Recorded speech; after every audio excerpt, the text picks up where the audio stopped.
All right, so Republicans need to back off. This is a man of this age. Yeah. It doesn't matter if they knew or if they didn't know, or he is now in a health situation that is not safe for anyone at any age, but especially at the age Biden's at. Right. So my whole story is, and if you haven't heard, Biden has been diagnosed with prostate cancer. Stage 4. Stage 4. Has so it's metastasized into his bones. So it's in his bones.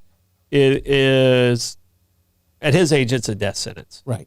You know, I mean, it's just a matter of time, and no one wants to do that.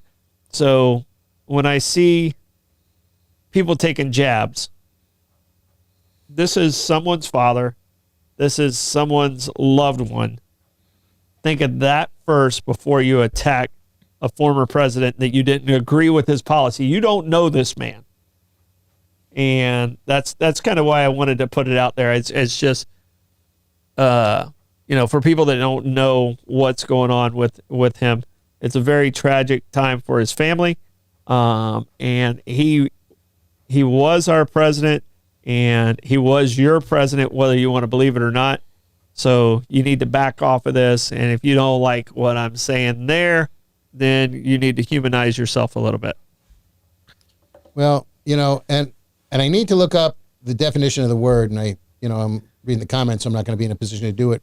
But condolences, I guess it can be more generic than after you're dead. Mm-hmm. Okay, then I feel better about it. Yeah. Because, President Trump wished his, condolences to the Biden family. Yeah. So, but he's not dead yet. Well, but the upside, if there's an upside to this, they're saying that it's hormone receptive, which means there's not a cure, but there's a treatment that can prolong his life and mitigate some of the pain and suffering that he's about to go through. Poor man. Yeah. So. Yeah, and I've had cancer a couple times in my life, and it's always been skin cancer, so I never had to go through the chemo.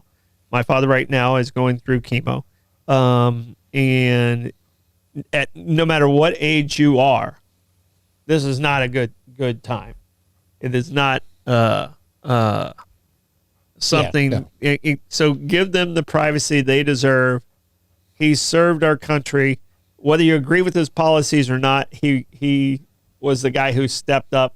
He won those elections as senators, and he won as president.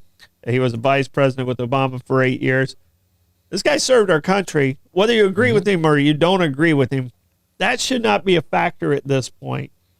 That doesn't take away from the pain that this family has to go through. You need some respect and compassion in this situation. It's just that simple. It really is, because put yourself in their shoes. Mm-hmm.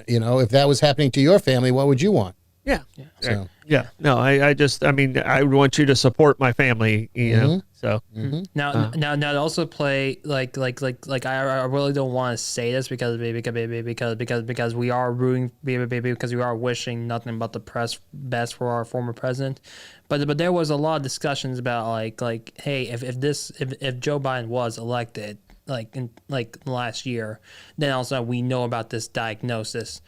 What would you say to people that bring up that statement? That's a nothing burger. It's not a thing that's a factor. Trump is our Certainly president. Not now, exactly. Trump is our president, and I've seen that. I've even been in some group texts like, oh my gosh, if he'd have won and now Kamala would have been our president.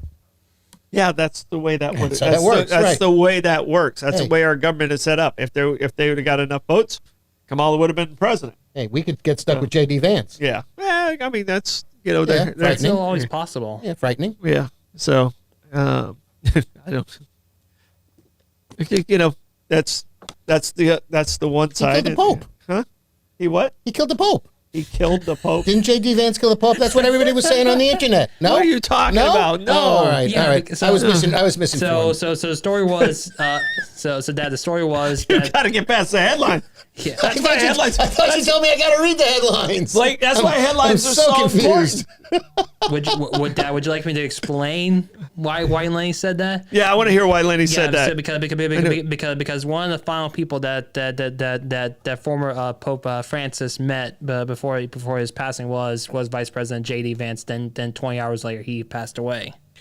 So then everyone. Yeah, but Francis wasn't Doing so well at he the was, time. He was. Yeah. Did you see video? That was sad. That was really sad. Did you see video of like Francis's in his last couple of days? No. It was. Yeah, I saw him, I saw him was- sitting in the chair talking to J.D. Vance. It was almost like Weekend at Bernie's. Yeah. I mean, and I know Francis has a sense of humor, so he's probably laughing about that right now. Right. But yeah. Could have been similar to a Weekend in the Biden White House toward the end. Yeah. You know? Yeah. So, but yeah, he didn't kill the Pope. But the Pope got some jabs in. The new Pope got some jabs in with Marco and JD there. Right. So And JD was going back for seconds, so Yeah, I'm a little yeah. concerned for this guy. Yeah. Fortunately, he's a lot younger and in better health. he didn't stand up and said, I got rid of the last one. No.